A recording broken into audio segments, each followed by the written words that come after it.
Bonjour à tous, bienvenue dans cette nouvelle vidéo. Aujourd'hui une vidéo très intéressante parce qu'on me pose très souvent la question comment choisir mon régime fiscal pour mon projet d'investissement immobilier, quel est le meilleur régime?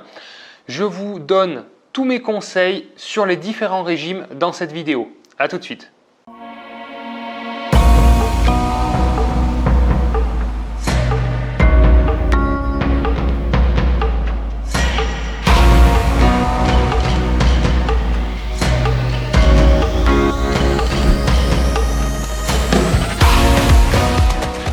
Bonjour à tous, je suis très heureux de vous accueillir encore pour une nouvelle vidéo. La chaîne se développe bien, merci à tous. Merci pour vos likes, pour vos commentaires, pour vos encouragements. C'est ce qui me donne envie de continuer parce que je vous avoue, ça demande quand même pas mal d'efforts. Là, vous voyez pas autour de moi, mais il y a les lumières, il y a le son. Ça me prend beaucoup de travail, le temps de réfléchir au sujet et surtout de les traiter aussi avec pertinence pour être le plus efficace possible parce que j'ai pas envie de vous faire perdre du temps.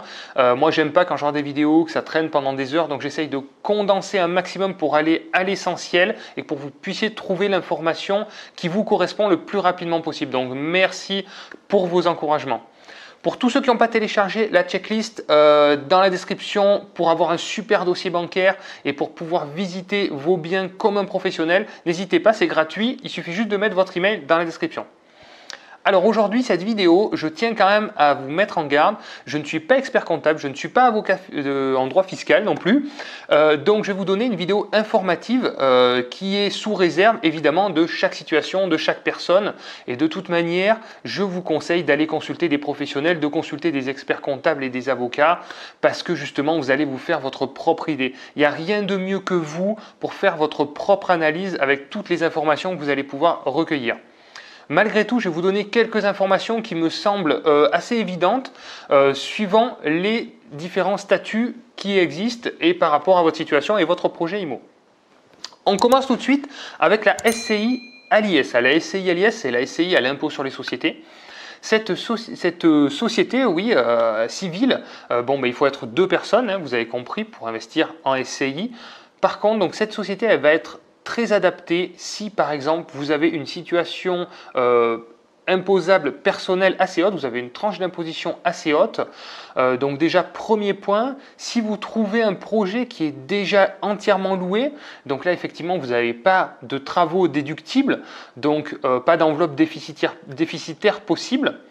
Et troisième point, si votre objectif est de développer votre patrimoine d'une manière durable et de maîtrise de fiscalité dans le temps. Donc c'est une société que j'utilise beaucoup, hein, j'en ai 4 aujourd'hui à mon actif, bientôt 5. Et ce type de société se prête très bien au développement de patrimoine. Ce que j'aime beaucoup, c'est la maîtrise de la fiscalité dans ce type de société. J'ai une vidéo très précise sur les SCI à l'IS qui vous détaille vraiment précisément le fonctionnement. Si ça vous intéresse, je vous invite à la voir sur ma chaîne YouTube. Deuxième point, le régime LMNP, loueur meublé non professionnel.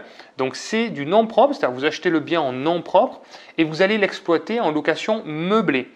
Donc ce régime déjà, il ne faut pas le choisir parce que vous avez envie de choisir cette fiscalité-là, il faut le choisir parce qu'il y a une vraie demande de location meublée. Faites attention, j'ai trop vu d'investisseurs choisir ce régime et dire je vais meubler mes logements et louer ça en meublé et puis au final se retrouver avec des logements vacants parce qu'il n'y avait pas de demande locative sur de la location meublée. Donc faites bien attention déjà à la demande locative en location meublée et s'il y a une vraie demande locative, effectivement c'est un statut qui reste très intéressant puisqu'il bénéficie en fait des avantages de la société, de la SCI à l'IS entre autres, et des avantages des particuliers pour le cas de la plus-value à la revente. J'ai une vidéo aussi très précise sur le sujet, mais ce n'est pas l'objet de la vidéo. Donc ce statut va convenir si le bien que vous allez acheter ne va pas générer plus de 23 000 € par an de chiffre d'affaires et si ces revenus-là n'excèdent pas vos revenus professionnels. Pourquoi? Parce que maintenant, en fait, si ces deux conditions sont remplies, c'est-à-dire plus de 23 000 € de chiffre d'affaires par an, plus finalement si c'est votre principale source de revenus supérieure par rapport à si vous êtes entrepreneur ou vos salaires, ou etc., vous allez basculer sous un autre statut qui est le régime LMP, obligatoirement maintenant. Et donc là, c'est un statut qui est différent, qui peut s'adapter à certaines certaines personnes, mais pas forcément à toutes. Donc c'est pour ça que si ça rentre dans ces critères-là, il est intéressant d'étudier le statut LMNP pour votre projet d'investissement. Ensuite, vous avez le statut du déficit foncier. Donc le statut du déficit foncier, c'est de l'achat en nom propre, hein. Vous achetez le bien en nom propre et vous allez du coup exploiter en location nue uniquement. Donc c'est de la location nue déjà. Premièrement, donc pour ce statut peut être intéressant si vous avez une tranche marginale d'imposition assez basse. Deuxièmement, si vous avez des travaux, donc effectivement ce qui va créer une enveloppe de déficit foncier qui va vous permettre de gommer la fiscalité de votre projet pendant plusieurs années.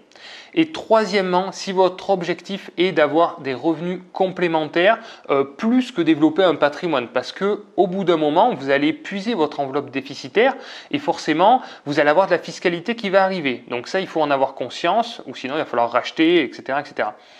Donc ça s'adapte si vous souhaitez avoir vraiment des revenus complémentaires et pas forcément développer un gros patrimoine dans le temps. Voilà, c'est un petit peu moins adapté.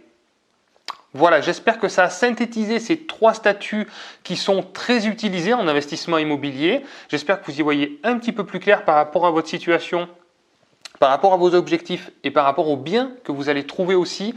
Il y a vraiment le distinguo à faire entre ces trois paramètres très importants à prendre en compte. Et puis, écoutez, si vous avez aimé cette vidéo, mettez-moi un petit like, ça m'encourage, merci beaucoup. Si vous avez des questions sur les statuts, n'hésitez pas dans les commentaires.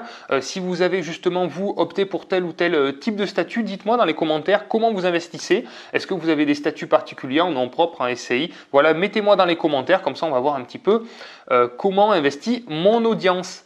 Merci à tous d'avoir regardé la vidéo. À très vite pour une prochaine vidéo. Ciao, ciao!